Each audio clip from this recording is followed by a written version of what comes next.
Sa aming mga Katoliko ay kapag nakompleto mo po yung simbang gabi, sa panghuli po at darasal ka, matutupad po ang kahilingan mo. Tutuparin po ng Panginoong Diyos. Kaya po tuwing simbang gabi, pag napapakinggan po namin yung tunog ng kampana, talagang mabilis po agad kaming kumikilos para mag-prepare po papuntang simbahan. Almost 27 years, ayun ang paniniwala ko talaga. Talaga pong hindi nagbabago sa isip ko na yung December 25, kapanganakan ng ating Panginoong Jesucristo. At kapag may mga debate po na about kunyari po sa Pasko nga po, pinipilit ko po talaga na may Pasko. Ayaw ko po talaga mag-Iglesia ni Cristo dahil nang uusig po talaga ako sa kanila. Nung pong panahon na naninirahan na kami ng Manila dahil may asawa na nga po ako, magsisimbang gabi nga po ako, napansin ko po na medyo late ako dumating. Ako po ay nandun lang sa labas ng simbahan. Nakita ko ang mga kabataan na nakabihis. Maayos po ang kanilang kasuotan. Sinundan ko po yung mga kabataang yon. Sumakay sila ng jeep. Hindi ko alam na ang pupuntahan pala nila ay kapilya ng iglesia. Noong 2018 po, doon po ako simulang anyayahan ng aking pinsan na Iglesia ni Cristo. Pinagbigyan ko lang po talaga yung pinsan ko na makinig po ako sa Iglesia ni Cristo. Pagdating ko doon sa kapilya ng iglesia, pinagmamasdan ko kung ano ang ginagawa nila. Nakita ko po na sila ay nananalangin. Noong una po, hindi po talaga ako kumbinsido sa mga aral nila. Pero nung makailang buwan po na sinisikreto ko pa nga po sa mga magulang ko na ako po ay nag-start na po ng pagpapadoktrina, napansin ko po na sobrang welcoming po ng mga kapatid. Tapos yung mga aral po, talagang totoo po, lahat po nababasa sa Biblia. Kaya po, sobrang ibang-iba po siya sa dati kong relihiyon. Kaya po, nahimok po ako na mag-Iglesia ni Cristo at magpatuloy po sa pag-aaral ng mga salita ng Diyos. Lahat po ng tinatanong ko, pag ako'y nagtanong, kahayman at 10 taon na nag-aral ang mga pari, nabanggit ko po yun doon sa isang ministro nagturo sa akin, hindi nila nabasa yan, nabawal pala. Nabawal pala ang mag-sign of the cross, ang lumuhod sa mga rebulto sa loob ng simbahan, at lalong higit po na ipinagbabawal ang pagsunod sa tinatawag na Christmas. Hindi pala po totoo yun at yun ay gawang pagano. Di ngayon ko po naunawaan na sa habang tumatagal, nadadagdagan po ang kaalaman ko na yung palang mga sinunod ko nung araw ay yung pala po'y mali. Ang Pasko po na pinagdiriwang ng mga Katoliko na pinaniniwalaan po na kapanganakan po ng ating Panginoong Jesucristo ay hindi naman pala po naaayon sa Biblia. Mula po nang maunawaan ko na ang lahat ng mga ginagawa namin o ginagawa ko sa loob ng Iglesia Katolika ay labag pala sa aral ng Panginoon Diyos. Hindi po ako nag-atubili. Hindi po ako yung nag-alinlangan na iwan ang lahat ng yan. Doon ko po nalaman na ito po ang pinakatamang desisyon na ginawa ko sapagkat alam ko po na sa araw po ng paghuhukom, maliligtas po ako. Higit na pinagpapasalamat ko sa Diyos ay ang karunungan na ipinagkaloob niya sa akin na makilala ang tunay na aral, ang tunay na Iglesia ni Cristo, at habang buhay na kami ay tutupad na aming mga tungkulin. Mga kaibigan, gaya po ng narinig natin do sa bahagi ng ating mga nakapanayam, ay katulad din ng mga karaniwang kaanib ng Iglesia Katolika. Nung sila po ay hindi pa kaanib sa Iglesia, ay karaniwan din na sila ay nakikiisa sa pagdiriwang ng tinatawag na Pasko o Christmas. Balit, niloob ng Panginoon Diyos na sila ay makapakinig ng mga aral, doktrina sa Iglesia ni Cristo at niloob ng Panginoon Diyos na sila'y makaunawa, sumampalataya, kaya nakabuo sila ng isang matatag na pagpapasya para iwan ang kanilang dating maling paniniwala, iwan ang kanilang dating relihiyon. At ngayon po ay masisiglang kaanib sa Iglesia ni Cristo. Mga kaibigan, pagtutuunan po natin ang pagtalakay sa pagkakataong ito ang tungkol sa Christmas o Pasko. Ipinagdiriwang ito ng Iglesia Katolika Romana at maging ng iba't ibang sektang protestante sa iba't ibang panig po ng mundo.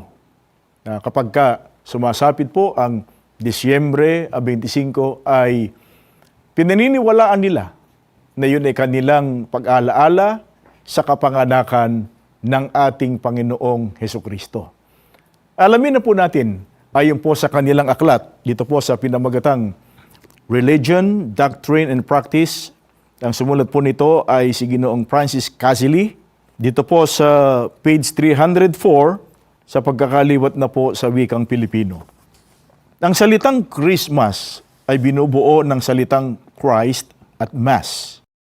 At ang kapistahan ay tinatawag na gayon sapagkat sa araw na yaon ang misa na umaalaala sa kapanganakan ni Kristo ay ipinagdiriwang.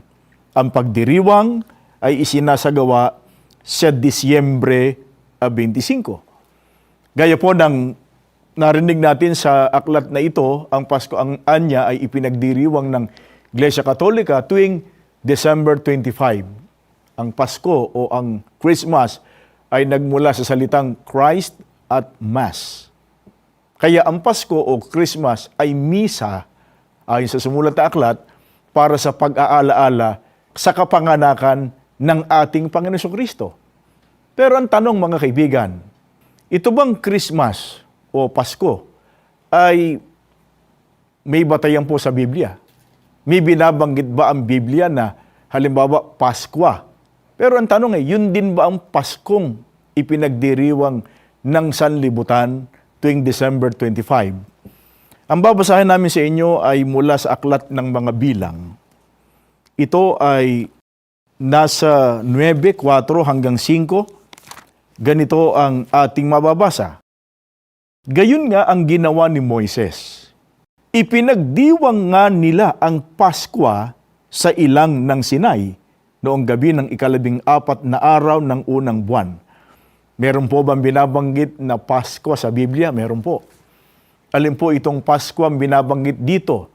Ito anya ang ipinagdiwang ng bayang Israel na alinsunod po sa talatang binasa natin, isinagawa nila noong gabi ng 14 na araw ng unang buwan. Kaya, natitsak natin, ngayon pa lang, hindi ito ang Pasko o ang Christmas na ipinagdiriwang po ng sanlibutan ngayon. Pagka binasa natin sa King James Version, ang katumbas noong Paskwa, makikita po niyo sa inyong TV monitor, sa inyong screen, ay Passover. Baka naman po yung layunin ay pareho ng isagawa ang Passover o ang Paskwa at itong Pasko ngayon ng Iglesia Katolika at ng iba't ibang sektang protestante. Ang babasahin namin sa inyo mula sa talaan nitong magandang balita Biblia. Dito sa page 360, ganito ang ating mababasa rito. Paskwa, pinakamahalaga sa mga taunang pagdiriwang ng bansang Israel. Ginaganap tuwing 14 ng buwang Nisan, Abril 1, bilang paggunita sa paglaya ng mga Ebreo mula sa pagkaalipin sa Ehipto. Pinatay ng anghel ng kamatayan ang lahat ng panganay sa mga tahanang Ehipsyo, ngunit nilampasan ang mga tahanang Ebreo. Exodo 12:23 hanggang 27. Ang taguring Ebreo sa pagdiriwang na ito ay Pesak. Bakit po ipinagdiwang ng bayang Israel ang Paskwa o yung tinatawag na Passover? Ito'y bilang pagunita sa paglaya ng mga Ebreo mula po sa pagkaalipin sa Ehipto. Saan po ba hinango ang salitang Passover?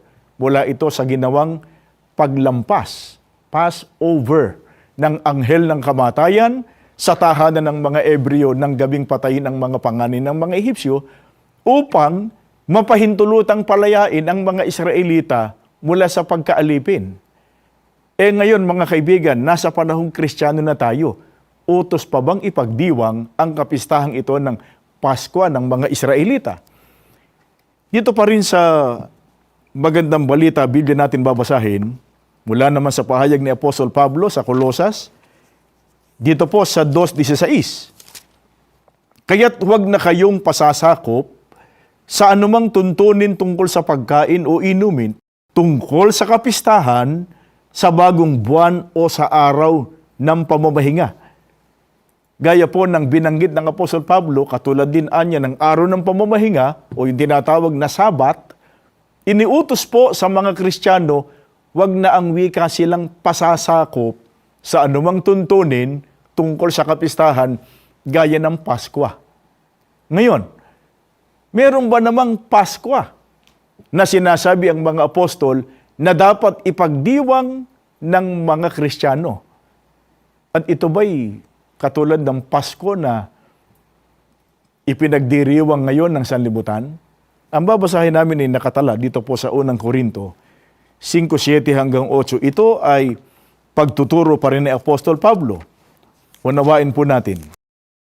Alisin ninyo ang lumang libadura, ang kasalanan, upang kayo maging malinis. Sa gayon, matutulad kayo sa isang bagong masa na walang libadura. At ganyan nga kayo, sapagkat naihandog na ang ating korderong pampaskwa, si Kristo. Kaya't ipagdiwang natin ang Paskwa, ngunit hindi sa pamamagitan ng tinapay na may lumang libadura ng kasamaan at kahalayan, kundi sa pamamagitan ng tinapay na walang libadura, sa gisag ng kalinisan at katapatan. Kung meron man pong binabanggit ang mga apostol na Paskwa na may kaugnayan sa mga tunay na Kristiyano, ang sabi po niya, narinig po natin, naihandog na anya ang ating korderong pampaskwa. Walang iba kundi ang ating Panginoong Hesukristo. E ano po ang kaibahan nito? Sa Paskwa na ipinagdiwang noon ng Israel, ang handog na kordero ay hindi po literal na tupang hayop, kundi ang ating Panginoong Hesukristo. Kung alin paghahandog yun, nung siya ay namatay doon sa krus, nang ihandog niya ang kanyang sarili, ang kanyang buhay, para sa kapakanan ng mga taong kanyang ililigtas. Kaya ang Paskwa na sinabi ni Apostol Pablo na ipinagdiriwang ng mga tunay na Kristiyano, may kinalaman po sa kamatayan. Ipinapapansin po namin sa inyo, may kinalaman po sa kamatayan, hindi po sa kapanganakan ng ating Panginoong Hesukristo. Pero mahalagang tanong, bakit? Ano po dahilan? At ipinag-utos po na gunitain o ipagdiwang ng mga tunay na Kristiyano ang may kinalaman sa kamatayan ng ating Panginoon Hesukristo sa halip ng may kinalaman sa kanyang kapanganakan. Ang sagot ay mababasa natin dito po sa Hebreo sa 9:14 hanggang 15. Ganito ang pagtuturo pa rin ng apostol na si Pablo. Ngunit higit na di hamak ang magagawa ng dugo ni Kristo. Sa pamamagitan ng walang hanggang espiritu, ay inialay niya sa Diyos ang kanyang sarili na walang kapintasan. Ang kanyang dugo ang lumilinis sa ating puso't isip upang talikdan na natin ang mga gawang walang kabuluhan at paglingkuran ang Diyos na buhay. Si Kristo ang tagapamagitan ng bagong tipan, sapagkat sa pamamagitan ng kanyang kamatayan, ipinatawad ang paglabag ng mga tao noong sila'y nasa ilalim pa ng unang tipan. Dahil dito, kakamtan ng mga tinawag ng Diyos ang walang hanggang pagpapala na kanyang ipinangako. Kung bakit po ipinag-utos na ipagdiwang o alalahanin ang ginawang paghahandog ng ating Panginoon Hesukristo ng kanyang sarili sa krus, sapagkat sa pamamagitan po ng kanyang kamatayan, ipinatawad ang mga kasalanan ng kanyang mga natubos. Alalaong bagay ang mga kaanib sa tunay na iglesia upang makapaglingkod sa tunay na Diyos at higit sa lahat ay maligtas. Dahil dito, ano po ang iniutos sa mga Kristiyano na gawin bilang pag-aalaala sa Panginoong Hesukristo? Kagaya ba ng ginagawa ng sanlibutan ngayon tuwing dumarating ang Christmas o Pasko? Sa unang Korinto 11:23 hanggang 26, ganito pagtuturo ng Apostol Pablo. Ito ang aral na tinanggap ko sa Panginoon. At ibinibigay ko naman sa inyo ang Panginoong Hesus noong gabing siya'y ipagkanulo ay dumampot ng tinapay. Nagpasalamat at pinagpira-piraso ito at sinabi, ito ang aking katawan na inihahandog para sa inyo. Gawin ninyo ito bilang pag-aala-ala sa akin. Gayon din naman, matapos maghapunan ay hinawakan niya ang saro at sinabi, ang sarong ito ang bagong tipan na pinagtitibay ng aking dugo. Tuwing iinumin ninyo ito, gawin ninyo bilang pag-aala-ala sa akin. Sapagkat tuwing kakain kayo ng tinapay na ito at iinom sa sarong ito, ay ipinahahayag ninyo ang kamatayan ng Panginoon hanggang sa muling pagparito niya. Mga kaibigan, alinsunod po sa pagtuturo ng mga apostol, gaya ng narinig natin, ang ating Panginoon Kristo mismo ang nag-utos, alalahanin siya sa pamamagitan ng pagkain ng tinapay at ng pag-inom sa saro. Yan po ang tinatawag na banal na hapunan. Ang ating Panginoon Kristo ang nagtatag nito, kasalong kanyang mga alagad. Ito po ay taon-taong ginagawa ng mga kaanib sa Iglesia ni Cristo saan man panig po ng mundo naroon. Ano po ang banal na layunin? Upang alalahanin ang kamatayan ng ating Panginoon Kristo. Kaya kung meron mang nagpapahalaga sa ating Panginoon Kristo, walang iba kundi ang mga kaanib sa tunay na Iglesia ni Cristo. Sapagkat sila ang nakinabang sa ginawang pagtubos ng ating Panginoon Kristo. Paano naman po yung Paskong ipinagdiriwang ngayon ng sanlibutan? Tuwing sumasapit nga po ang petsang Disyembre 25. Bakit po hindi nakikiisa riyan ang mga kaanib sa Iglesia ni Cristo? Alamin natin, saan po ba nanggaling yung Pasko o Christmas na ipinagdiriwang ngayon ng sanlibutan? Pakinggan natin, dito po sa isang aklat, dito po sa page 47, ganito ang sinasabi ng aklat sa pagkakaliwat na sa wikang Pilipino. Isang manunulat na Armenian, noong 1100 taon ang nagpahayag na ang kapistahan ng Pasko inimbento sa Roma ng isang erehe, si Artemon, ay unang ipinagdiwang sa Constantinopla noong taong 373. Narinig po natin ang ipinahayag ng sumulat ng aklat, ang kapistahan anya ng Pasko o ng Christmas ay inimbento. Ito'y isang imbensyon, inimbento ng isang erehe sa Roma na ang pangalan po ay Artemon. Kailan yun unang ipinagdiwang? Noong taong 373 sa Constantinopla. Iisipin naman ninyo, mga mahal naming mga kaibigan, halos 300 taon nang patay ang mga apostol. Tapos nang maisulat ang buong Biblia, ang bagong tipan. Sa kanila ipinagdiwang ang kapistahang ito noong taong 373. Tama katuwid, walang batayan sa banal na kasulatan ang pagdiriwang ng kapistahan ng Pasko na ipinagdiriwang ngayon ng sanlibutan. Kaya, masisisi niyo bang ang mga kaanib sa Iglesia ni Cristo ay hindi po nakikiisa diyan sa pagdiriwang ng Pasko at maging sa mga gawaing nakapaloob diyan po sa tinatawag na Pasko. Kaya alamin natin, ano kaya ang nakaimpluwensya sa pagtatakda o pagkapili nung petsang December 25? Pakinggan natin dito po sa isang aklat.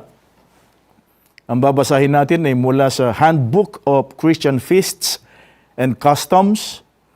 Ang sumulat po ay si Ginoong Francis Weiser. Dito naman sa page 61, sa pagkakaliwat na rin sa ating wika. Ang pagkakapili sa 25 ng Disyembre ay naimpluwensyahan ng katotohanan ang mga Romano mula sa panahon ni Emperador Aureliano, taong 275. Ay nagdiwang ng kapistahan ng Diyos na araw, Sol Invictus, ang hindi mapananaigang araw sa araw na yon. Ang 25 ng Disyembre ay tinawag na araw ng kapanganakan ng araw at idinaos ang dakilang mga paganong pagdiriwang na pangrelihiyon sa buong imperyo ng pananampalatayang Mitraiko.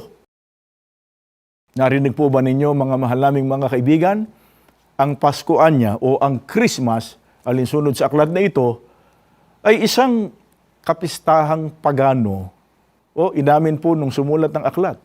Ang pagkakapilian niya ng ika-25 ng December ay naimpluwensyahan ng katotohanan ang mga Romano mula pa niya sa panahon ni Emperador Aureliano taong 275. Narinig sana natin, nagdiwang sila ng kapistahan ng Diyos na araw, Sol Invictus, ang hindi mapananaigang araw sa araw na yon. Sa mga kapatid, sila na lang po ang pumili ng petsa nung tinatawag ngayon na Pasko o ng Christmas. Sapagat wala naman silang katiyakan kung kailan talaga ipinanganak ang Panginoon Kristo at gaya nga ng alam natin, yung paksang yan ay pinagmulan ng maraming mga pagtatalo. Ngayon, ang sabi ho ng iba, bakit hindi makisama na lang ang mga kaanib sa Iglesia ni Cristo sa pagdiriwang ng Pasko ngayon? Kailanman po, mga kaibigan, hindi po maaaring makisama ang mga tunay na Kristiyano sa kapistahang galing sa mga pagano. Ano po dahilan? Sapagkat may mahigpit na tagubilin ang mga apostol sa mga tunay na Kristiyano, gaya po ng nakasulat dito po sa Efeso 4:17 hanggang 18. Kaya ito ang masasabi ko sa pangalan ng Panginoon. Huwag na kayong mamuhay na gaya ng mga paganong walang kabuluhan ang mga iniisip at nadirimlan ang kaisipan dahil wala silang pagkaunawa at matigas ang kanilang puso, hiwalay sila sa buhay na mula sa Diyos. Mga kaibigan, napakahigpit po ng tagubilin ng mga apostol sa mga tunay na Kristiyano o sa mga kaanib sa Iglesia ni Cristo. Ang sabi niya rito, huwag ang wika na kayong mamuhay na gaya ng mga paganong walang kabuluhan ang mga iniisip. Tandaan natin, ang mga pagano ay mga taong hindi kumikilala sa tunay na Diyos. Ang kanilang sinasamba yung mga Diyos-Diyusan. Kaya yung Pasko o Christmas, mabigat mang pakinggan, yan po ay gawaing pagano ng Iglesia Katolika Apostolika Romana. Kaya kailanman po ay hindi makikiisa ang mga kaanib sa Iglesia ni Cristo. Mga kaibigan, kung nakikita nating masaya, maligaya yung mga nagdiriwang ng Pasko. Pero tandaan natin, ano kaya ang mapapakinabang ng tao kung pagkatapos ng kanilang kaligayahan o kasiyahan ay mapapahamak naman ng kaluluwa pagdating ng araw ng paghukom. Kaya po, hindi nakapagtataka yung aming mga nakapanayam. Iniwan nila ang kanilang dating paniniwala, niyakap nila ang mga dalisay na aral na itinuturo po ng Biblia sa loob ng Iglesia ni Cristo. Kaya walang pag-aatubili, umanib sila sa Iglesia ni Cristo. Mga kaibigan, nawa po, magawa rin ninyo ang tamang pagpapasya. Patuloy nating suriin ang mga katotohanan ng itinataguyod sa loob ng Iglesia ni Cristo. At hangad namin, makasama namin kayo sa wastong paraan at tamang paglilingkod sa ating Panginoon Diyos. Maraming salamat po sa inyong ginawang pagsubaybay. Hanggang sa muli.